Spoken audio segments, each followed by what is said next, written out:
and let the discussion begin. Jim, you're going to set all this up, I know, about Bill Belichick and his text message, the Brian Flores lawsuit, NFL's reaction, stats of head coach searches, and everything else that goes with it, including Hugh Jackson coming back into the fold for discussion. And this is part of this, and Adam Gase coming back into the discussion, because why wasn't he getting the same incentives to lose as some of these other coaches apparently were?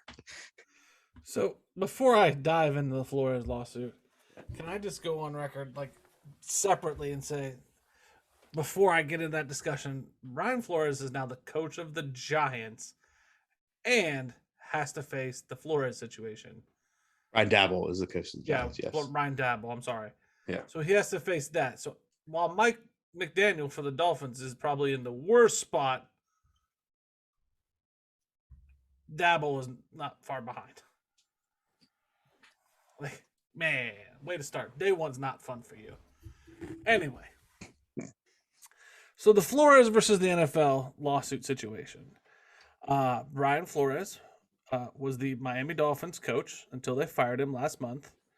He was rejected for new jobs from other clubs. He sues the NFL and its 32 teams, alleging that they discriminated against him and other black coaches in their hiring process, and creates a class action suit. The lawsuit said that Flores was...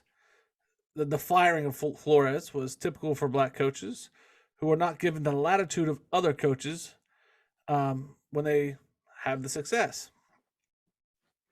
It's noted that Flores led the Dolphins to 2 back-to-back winning seasons for the first time since 2003 before being fired.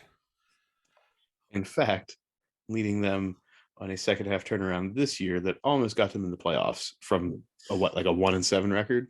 Yeah. According to the lawsuit, Miami Dolphins owner Stephen Ross told Flores he would pay him $100,000 for every loss during the coach's first season because he wanted the club to tank so he could get the top draft pick. Everybody remember who that top draft pick was? This year? This year. Oh, in his first year. So it would have been Trevor Lawrence. Mm-hmm. Right, yeah. So, mind you, he already had Tua, and now he's... Okay, anyway. Move on. The lawsuit also alleges that Ross then pressured Flores to recruit a prominent quarterback, which is in violation of the league's tampering rules. When Flores refused, he was cast as the, quote, angry black man who was difficult to work with, and was derided until he was fired, the suit said. His filing in federal court comes just days after the Giants, one of the teams he had interviewed for, named, as we've noted, Brian Dabble, who is white, as their head coach. This is where it gets interesting, folks. Flores cited a text message that he was sent by his former boss, Bill Belichick. In that message, Belichick appears to congratulate Flores on winning the Giants job, which he had yet to interview for. Belichick basically says, oops, my bad, when he said, hey, did you mean to send this to me? And he said, I think they're naming Dabble as the head coach. I'm sorry about that. BB. Which, by the way, Belichick puts text messages and ends them with BB. Like, signs off on his text messages. That seems like a Belichick thing. Anyway. Kind of like an old man thing. Right? Like, I want to start signing my messages off that way. Oh, Lord. The lawsuit also claims that... Can we real quick just take a side road? Yeah. Bill Belichick, one of the most detail-oriented human beings we've ever seen at the NFL level. Makes a texting mistake. In the piece of technology, I'm just going to say, Bill Belichick, the man who last NFL draft was seen in his home, back and forth between a small laptop on his kitchen table. We've got to imagine this either, for me, Bill Belichick makes an honest mistake because it's him and he just looked up a Brian. It's like, oh, this must be Brian Dabble. Yeah. Oh, by the way, it's Brian Flores. Yeah. There's been a lot of conspiracy about did Bill mean to do this intentionally. I don't know if I'm gonna go that far. Yeah, okay. There's been discussion. Facts. Yeah, this is just a fact. I'm just gonna say that's a side road that will probably be gone down for a while now. Okay. The lawsuit also claims Flores was forced to undergo, and we're going to change the wording of that. The lawsuit also claims Flores underwent a sham interview with the Broncos in 2019 when then Broncos general manager John Elway, President Joe Ellis, and others showed up to the interview an hour late. He alleges they were disheveled, and kind of hints at maybe hungover. According to the lawsuit, only one of the NFL's 32 teams employs a black head coach. This was prior to the Dolphins hiring Sunday. Only 4 of them employ a black offensive coordinator, and only 11 employ a black defensive coordinator. So that's the nuts and bolts of the lawsuit. Then, those who have been, cited in this lawsuit respond. The Giants say, we are pleased and confident with the process that resulted in the hiring of Brian Daboll. We interviewed an impressive and diverse group of candidates. The fact of the matter is, Brian Flores was in the conversation to be our head coach until the 11th hour. Ultimately, we hired the individual we felt was most qualified to be the next coach. Well, okay. Oh, this is just the facts, Jim. Yeah, I know. I stopped. Just the facts. I know. And if you're looking at just the facts, let's rewind a little bit. That as far as we're looking at the broad umbrella of minority head coaches, there are now 4 minority head coaches. There may only be 1 black head coach in Mike Tomlin, but we got Ron Rivera. We now have Mike McDaniel, and there's a 4th That's what the lawsuit said was black head coaches. I understand. I'm just making sure that we're just the facts. We're using just the facts here. The Broncos responded back. Pages of detailed notes, analysis, and evaluations from our interview demonstrate the depth of our conversation and sincere interest in Mr. Flores as a head coach candidate. The Broncos said our process was thorough and fair to determine the most qualified candidate for our head coaching position. The Broncos will vigorously defend the integrity and values of our organization and its employees from such baseless and disparaging claims. I'm going to go to Elway. I know in the notes we got it backwards, but Elway took a very strong stance. I took Coach Flores very seriously as a candidate for our head coaching position in 2019 and enjoyed our 3.5-hour interview with him along with the rest of the group. I was prepared, ready, and fully engaged during the interview as Brian shared his experience and vision for our team. It's unfortunate and shocking to learn for the first time this week that Brian felt differently about our interview. For Brian to make an assumption about my appearance and state of mind early that morning was subjective, hurtful, and just plain wrong. If I appeared disheveled, as he claimed, it was because we had flown in during the middle of the night, immediately following another interview in Denver, and we're going on a few hours of sleep to meet the only window provided to us. I interviewed Brian in good faith, giving him the same consideration and opportunity as every other candidate for the head coaching position in 2019. Keep going. The Dolphins, we vehemently deny any allegations of racial discrimination, are proud of the diversity and inclusion throughout our organization. The implication that we acted in a manner inconsistent with the integrity of the game is incorrect. That's the only statement, by the way, about throwing games. We will be withholding further comment until the lawsuit at this time. So that's the lawsuit fallout from Flores and the coaches and teams that were named. So no fallout. Got it. Well, now we're going to go to Goodell's memo. And I'm not going to quote it because it was very lengthy. Hold on. Can we rewind a second and say after the lawsuit came out that the NFL within an hour already had a statement that everything was baseless? Mm-hmm. Without having the opportunity to fully vet the lawsuit, they just came out and said, no, that's wrong. It's definitely just so we're clear, we've only had this in our hands for 20-ish minutes, but it's all wrong. Yeah, the PR damage control went to town. Yeah. So then, that's very important because Goodell puts out a memo, and I'll give you the bullet points. I know I said just the facts, but this memo was lengthy and wordy, and this is the gist. He admits that the subject of racism has been discussed for years, and especially when it comes to coaching. He says that racism is contrary to the NFL values. Well, thank you. I'm sorry. He says they've made strides, but when it comes to head coaches, the results are unacceptable. They're going to get outside help for the goal to make efforts and make the efforts of the NFL and those of the club more effective so that real and tangible results will be achieved. And he understands the concerns expressed by Flores.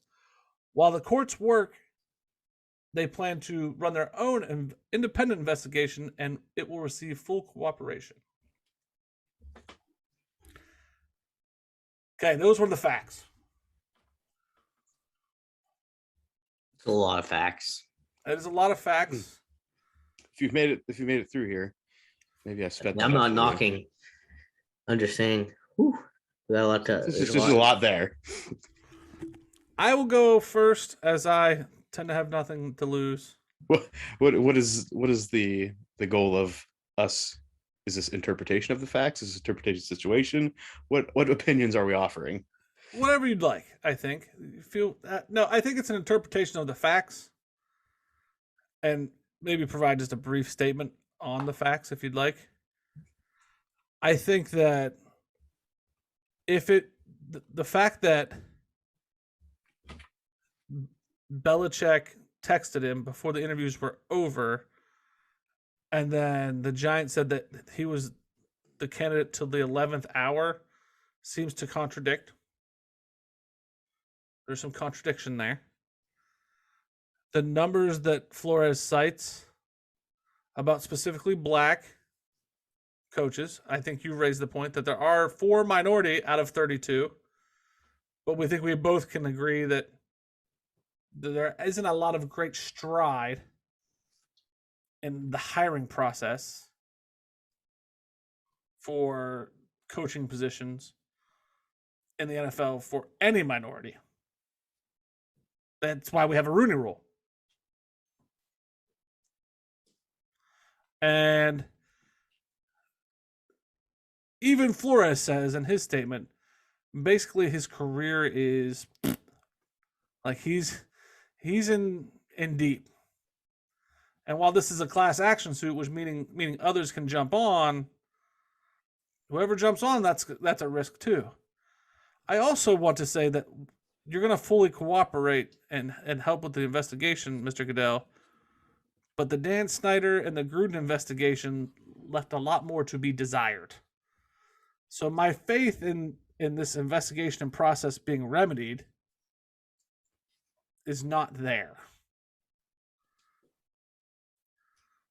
I think Elway handled it as best that he could. I think that was the best statement. Whoever's PR guy Elway has, I think everybody else should probably hire him. The rest of the teams did not handle that as well as they could have. That's my take. Alex? I have a lot. I have a lot of feelings on the entire situation. I'm going to try to stick just to the facts. And what lines up to me is this whole thing.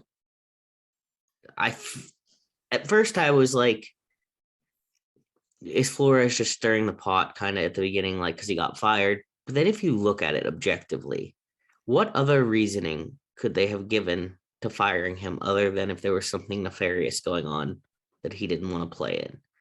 Because how do you fire a man who has back-to-back winning seasons in Miami and almost makes the playoffs? There was no other indication to fire him other than something nefarious going on behind him. I do think that obviously everyone of every race should have equal opportunity at every position available. I think there's too much evidence that something weird was going on behind the scenes, and I haven't seen enough evidence that there wasn't something weird going on behind the scenes. I need more hard evidence of, no, this wasn't it. But I'm seeing plenty of, yes, this was it. Muff? All right. So Brian Flores, Miami, offered $100,000 per loss.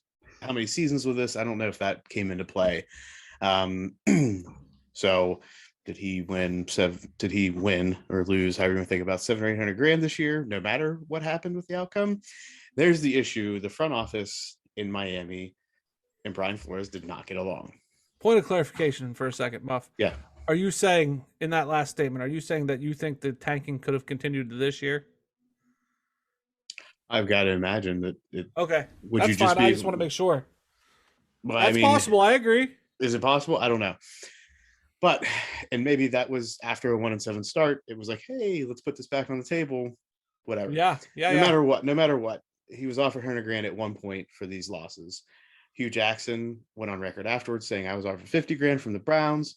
Adam Gase offered no money. Still lost his Jets coach. That's just some humor for you in this whole situation. Right. No matter that. So you've got all that going on.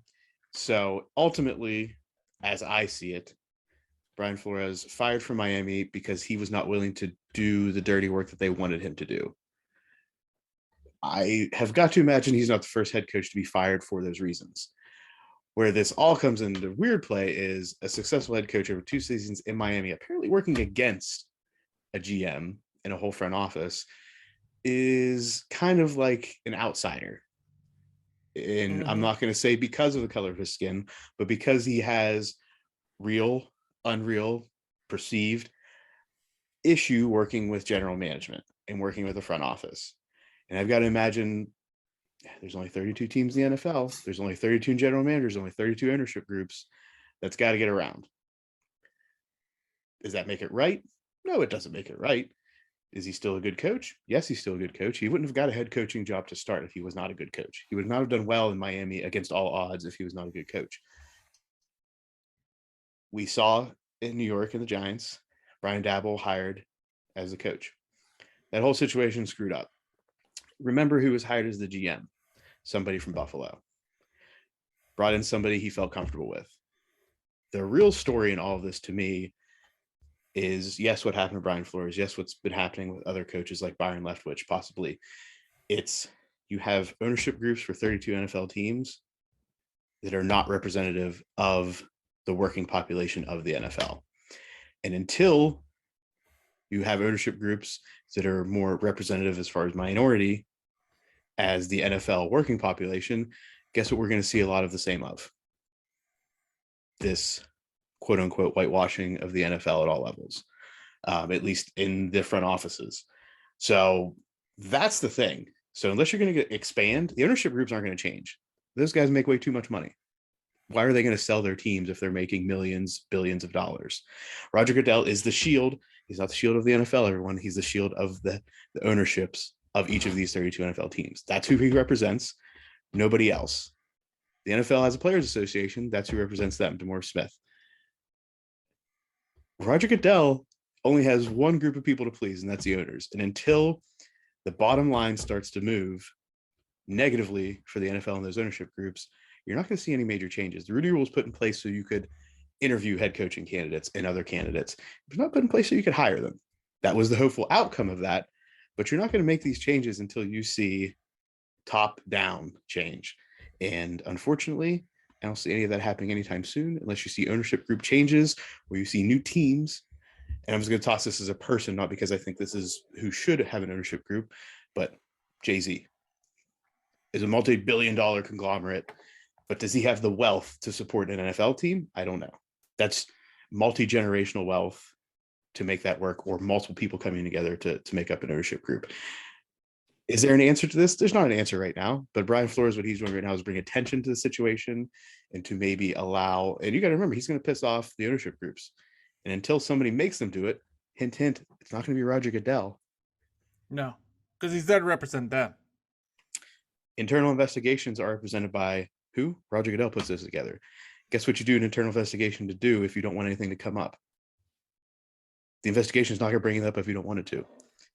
It's like for what, the first 50 years that cigarettes were around, you had internal investigations about cigarette smoke and if it killed people. Guess what you didn't find? And guess what? It didn't kill people until you had to put that nicotine sticker on the package. Mm-hmm. And let's be real honest, how long's that been? 80s? Maybe? I forget, 70s or 80s? Cigarettes were around how long before we had to put something on the package that said this kills people? Long time. And that had to be who mandated that? The government. Government. Well, and we'll talk about that in the quick thoughts, but the government may get involved. You know what I mean? This isn't the 80s with this or 90s with the cigarettes. The government may end up getting involved in this a lot sooner than we've seen before. They're getting involved with the Mrs. Snyders. That's good. Let's not forget all those billionaires have influence. And that's it. At every level. This is a very corrupt system. An institutionalized system. And Brian Flores is taking it on head first. Mm-hmm. And good on him. Yep. Who pays for stadiums? Don't forget that. Yeah. Is it the ownership groups? No, it's usually the taxpayers. Yep. True.